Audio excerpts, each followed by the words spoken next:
దీపం కింద ప్లేట్ పెట్టి పైన దీపం పెట్టాలి ఎవరైనా కానీ. దానికి కింద చుట్టూ కూడా గాలి గాలి ఆడినట్టు అటు మంట పోకుండా దానికి గ్లాస్ లాంటివి పెట్టుకోవాలి. అర్థమైందా? అంతేగాని దాన్ని మీరు వదిలేస్తే ఏదో ఒక సమయంలో ఏదైనా జరగకూడదు జరిగితే అరే వాడొచ్చి కాల్చిండు వీళ్ళు వచ్చి కాల్చిండు అని చెప్పి అది బ్లేమ్ అవుతుంది. కాకుండా మనం జాగ్రత్తగా ఉండి ఆడ చూసుకోవాలి. దీపారాధన అనేది కరెక్ట్గా చూసుకుంటే నైట్ టైంలో ఉన్నాడు, ముఖ్యంగా నైట్ టైంలో జాగ్రత్తగా చూసుకోవాలి. కొన్ని లడ్డు దొంగతనాలు అవుతున్నాయి. లడ్డు పోయింది సార్, మా లడ్డు పోయింది అంటారు. ఏదో జంతువు ఏదైనా వచ్చి తినేసింది అనుకో, ఆ దొంగతనం పోయింది అంటే సీసీ కెమెరాలు కూడా మీకు ఎక్కడైతే ఇంపార్టెంట్ పబ్లిక్ భక్తులు ఎక్కువ ఎక్కడ వస్తున్నారో ఆడ సీసీ కెమెరాలు కూడా ఏర్పాటు చేసుకోండి మీరు. అర్థమైనా? ఎక్కువ జంక్షన్లో పెట్టుకున్నారు రోడ్ల మీద సీసీ కెమెరాలు ఏర్పాటు చేసుకోండి.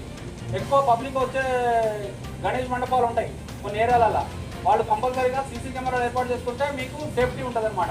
మేము ఉంటాము, కానీ ఆ సీసీ కెమెరా అనేది దానివల్ల ఒక 1000 కన్నులతో సమానం అనమాట, 1000 మందితో సమానం. అర్థమైంది కదా?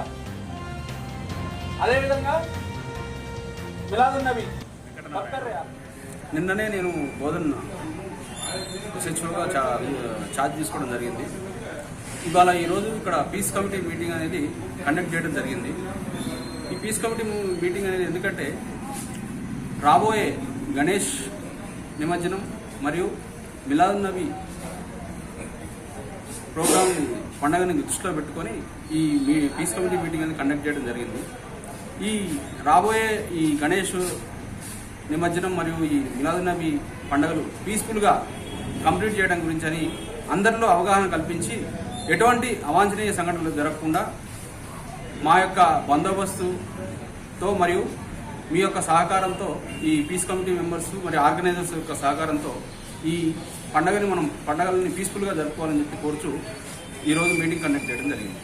ఇక్కడ ప్రతి ఒక్క ఆర్గనైజర్ కూడా తప్పకుండా ప్రికాషన్స్ అనేవి తీసుకోవాలి. ఇక్కడ దీపం పెట్టే దగ్గర దానికి సంబంధించినటువంటి క్లోజ్డ్ ఏదైనా అడ్డం పెట్టుకోవడం, నెక్స్ట్ అక్కడ ఫైర్ బాల్స్ అనేవి పెట్టుకోవడం, ఏదైనా అవాంఛనీయ సంఘటన జరిగినప్పుడు ఫైర్ యాక్సిడెంట్ జరిగినప్పుడు ఫైర్ బాల్స్ ద్వారా ఆ ఫైర్ని ఆపడానికి ఉపయోగపడతాయి. అదేవిధంగా సిమెంట్ వాటర్ ట్యాంకర్ వాటర్ డ్రమ్ములో వాటర్ పట్టుకొని ఉండటం, 2 డ్రమ్ములలో ఇసుక అని పెట్టుకొని ఉంటే ఏదైనా సంఘటన జరిగినప్పుడు వాటిని ఫైర్ యాక్సిడెంట్ జరిగినప్పుడు యూజ్ చేయడానికి మనకు బాగుంటుంది. అదేవిధంగా ఎలక్ట్రిక్ షార్ట్ సర్క్యూట్ అనేది జరగకుండా లైన్మెన్లతో కరెంటు సంబంధించిన లైన్మెన్లతో దాన్ని ఫిట్ చేయించుకుంటే అక్కడ కరెంటు సప్లై అనేది ఇప్పించుకుంటే ఎటువంటి ఎలక్ట్రిక్ షార్ట్ సర్క్యూట్ కాకుండా భక్తులకు ఎటువంటి ఇబ్బంది కలగకుండా ఉంటుంది. ఈ రథాల యొక్క ప్రొసెషన్ అనేది ఒకళ్ళ తర్వాత ఒకళ్ళు మేము ముందు వెళ్తాం అదే విధంగా కాకుండా ఎవరైతే ముందు విగ్రహాన్ని లేపి వెహికల్లో ఎక్కించి కదులుతారో ఆ విధంగానే ముందు ప్రొసెషన్ అనేది లైన్గా కదులుతూనే ఉంటే మంచిది. ఒకళ్ళు వస్తున్నారు అని చెప్పి ఆగకుండా కంటిన్యూగా ప్రాసెస్ చేసుకుంటే మంచిది. ఇది తొందరగా కంప్లీట్ చేసుకోగలుగుతాం మనం. ప్రొసెషన్ అనేది కొంతమంది ఈవినింగ్ టైంలో నైట్ టైంలో తీస్తూ ఉంటారు. అట్లా కాకుండా మార్నింగ్ నుంచే మధ్యాహ్నం నుంచే స్టార్ట్ చేస్తే మనకి కంప్లీట్ అయ్యేసరికి తొందరగా అయిపోవడానికి మనకు ఆస్కారం ఉంటుంది.